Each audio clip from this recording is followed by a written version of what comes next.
Alright, so before I get into this video, I had this video already made. This video was made and was ready to come out between last night and early in the wee morning of today. Today being the 25th of August. But something told me, wait till later, play the game again, and make sure the way I felt in that video is how I really feel about the game right now. And in a way, I'm glad that I did that. Because one thing that I realized a lot of people were doing on YouTube and Twitter is they were just coming out with their hot takes after playing the game for maybe 30 minutes to an hour. And most of it was just rage and whatnot, rather than giving the game a fair chance. So yeah, I try to do that. And in a way, I'm kind of glad that I did, because now this video is a more accurate representation of how this game really is. So what's up, guys? This is Odreazy, and welcome to the NBA 2K21 I guess early review. Alright, let's get into this.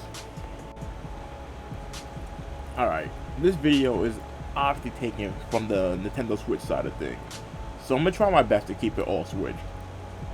But yeah, guys, we all knew coming in that this was gonna be the same exact game as 2K20-ish. Almost the same exact game. Like, we don't have a next-gen system to fall back on, so it is what it is. So all you guys who thought like we were not going to get a retooled version of 2K20, I admire your high hopes and whatnot, but you had to really know that was not going to happen. 2K is putting all their energy this year on 2K21 on the PS5 and Xbox Series X. I really don't know what to tell you guys, man. Is y'all had your head up in the fucking what? Y'all had your hopes to the moon. I think you had to bring them down a lot to maybe your rooftops, because it was not getting any higher than that. Now, I'm not excusing them pretty much like neglecting a whole system or not making a decent enough game, but I just want to get that out the way firsthand. A lot of y'all had your expectations way too high for this game. Now, with that said, I could focus on the actual gameplay and whatnot of how I feel. Like I said, this game is pretty much almost an exact copy and paste of 2K20. Yeah, there's some new things under the hood, but like I said, it's a retool 2K20. Whatever worked out in 2K20 will most likely work out here. You want proof of this? My go-to move in 2K20 on my guards and my slasher was always the post spin on the right or left corner or the wing into an easy dunk or layup animation. Well, guess what? I can still do that same exact thing and get the same exact animation like on 2K20. So unless your whole game plan was catered around cheese and not playing basketball, whatever game plan you had in 20 will work out just fine in 21. So there's that. I mean, hell, even the double team system from last year, which I really hated, is back. You remember how you score like what, 8 points, then for the rest of the game you would never see the hoop ever again because there's always two niggas in front of you? Well, that's back. But however, it's back with a catch. The one thing that I enjoyed seeing, but this also might be a low-key problem in the game in the future, is now when the double team happens, you can actually see the AI do proper rotations. So example, I'm being guarded by Chris Middleton. I believe Patrick Beverly was right next to me, and on the wing was Kawhi Leonard. So Bledsoe left Beverly to come guard me with Middleton, leaving Beverly open. Whoever was on Kawhi, I believe it may have been Giannis, came off of Kawhi and rotated to Beverly on top of the key, leaving Kawhi wide open, and he just drove in for an easy layup. Seeing the rotations as a basketball fan was really nice, but I can already tell this is going to cause a lot of defensive problems in this game. The problem that I had in my head was this: the Bucks and the Clippers, the two teams in the My Career side of the demo, both run a modified version of 5 outs. Now, with that being said, I could already see a lot of games online and whatnot being a 5-out mashup where the paint could be wide open unless you just off ball with your center and just walk the floor to make sure no one gets an easy open cut, because the AI is just going to send random doubles or whatever 2K wants to do. And if that's where we're going to go, online is going to get real stagnant real fast, but I hope I'm wrong here. Now, on the topic of the teams, the one thing I wish they changed in this year's demo is I really wish they would have added all 30 teams, so I could have had the option to put my player on a team that actually need me. Cause let's be real, the Clippers and the Bucks do not need your help. Like, let me make a power forward and put my power forward on the Nets, a team that actually needs a big. Or let me make a point guard and put my point guard on the Knicks, a team that actually needs a point guard. Like, let me play to a team that needs my strength and what I can provide for them. And if I really want to, play against a team that really can't guard me, so I can see what my build really could do. Like, you get what I'm trying to say here? I just wish there was like more you can do or more you can see. Cause you're not gonna learn anything playing with the Bucks or the Clippers, in my honest opinion. Especially not as a shooting guard or power forward, or small forward.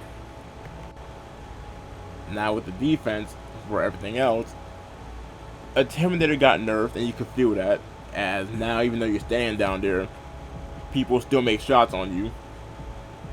As well as the fact that there's no pogo stick, so now you just can't like just jump for joy and get misses in contests anymore. Once you jump the first time, if you messed up, they're gonna score on you. So thank God for that. Like, remember when I said the whole retooled NBA 2K20? For fixes like that, I gladly appreciate that. The new feature this year is the shot stick. And this is the part that I had to change my first video over.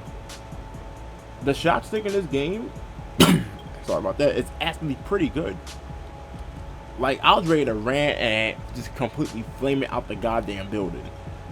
But after giving it like another go for a whole hour and trying to get used to it, the shot stick is really impressive. Like, you have full control on what you're trying to do and all that. The only problem with the shot stick is it also plays a role in the post game. And for those of you who like to have full control in the post, it's going to take a while to get used to, because it took me a while to get used to. But once you get a hold of how the shot stick is supposed to work, rather than complain about it and drag it through the mud, it's a great feature, and I'm glad they added it. However, the new shot meter definitely, in my opinion, needs to go. Like, if you don't remove it, at least make it bigger. Because there'd be something, like, sometimes where I'll be like, what am I aiming at? I can't even see that. Especially on the small Switch handheld screen, it's like, come on, bro. Or at least, give me the option to put it under my feet. Like, ever since 2K18, the one thing I couldn't stand was the meter over my head. Because I feel like I'm more focused on looking at the meter than looking at my player's body. I'd rather move it under my feet for A, so I can focus on the whole body while I'm trying to take a jump shot, and B, for a more accurate reading. Because what I also realized from 2K19 is that when the meter's by your feet, you get a better read of how it is for some rendering issue. I don't know. 2K's weird like that. But like I said, this is just a demo. I'm pretty sure all that's gonna be fixed when it comes out. Now the question here is, should you pay $60 for the new NBA 2K? Honestly speaking, no. Like, you buy the game obviously because you know you're gonna buy the game. Hell, we all are.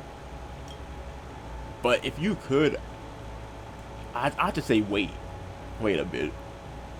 because until we get more information, this is pretty much a retool of 2K20. You're not getting new rosters. You're not getting the next draft class. Why? Because none of which have happened in IRL yet. This is still the 2019-2020 season. So we're still running under the 2K20 roster still. That should be able to hold you guys over to at least Christmas, where you can hopefully finesse it as a gift or catch it on sale on Black Friday or whatnot. This game honestly isn't worth the $60 plus what do you call it, the VC transactions that comes afterwards. But at the same time, this is the only basketball game in the market, so it's kind of a tough place to be. And unless you guys are going to buy PS5 and Xbox X's and whatnot, it's not even like you guys could wait till next gen, because on the Switch, this is it. There is no next gen for us. We're pretty much just stuck with this until Nintendo says, hey, here's our new system, which they may have done earlier today. I'm not sure. I need to read that article. You guys could correct me if I'm wrong here. And even if Nintendo did say that, our next gen 2K won't even be till like what, 2K22, if not even 23. On the Switch, we're kind of in a pickle right now. But all I can really hope for is just don't make this year laggy. Do not, please, make it like 2K18, as I've been told 2K18 was like lag free. My first Switch 2K was 2K19, and that was lag free for the most part until like the later part of the year, like the end of the year. 2K20 when it came out was fine. Like, I think it was Ghetto's Playstream that I said this. The game came out, when the game first came out, 2K20 was fine. The fall update crippled it. The winter update put the game in a coma. The spring update, it woke up and got revived and whatnot. Then the summer update, at least on my end, put it back in that coma for me because the game became laggy as hell again. Remove the lag and 2K20 would be perfect all around. Minus the actual flaws in the game, but you get what I'm trying to say here. Just make 2K20 on the Switch lag free if that's even possible. As lag free as you possibly could. Because 2K20 was just way too laggy for mine and most people's likings. But yeah, I think I'm just gonna leave it here. I guess I'm gonna keep making builds, and I drop builds that I feel like will work out on the Switch version of the game compared to other versions. Hopefully you guys come back for that. I have a Rogue Company video coming later on as well, because the stuff actually arrived, so that video will be dropping within the next couple of days. And I will catch you guys later. Peace, y'all. Leave a like and subscribe, please.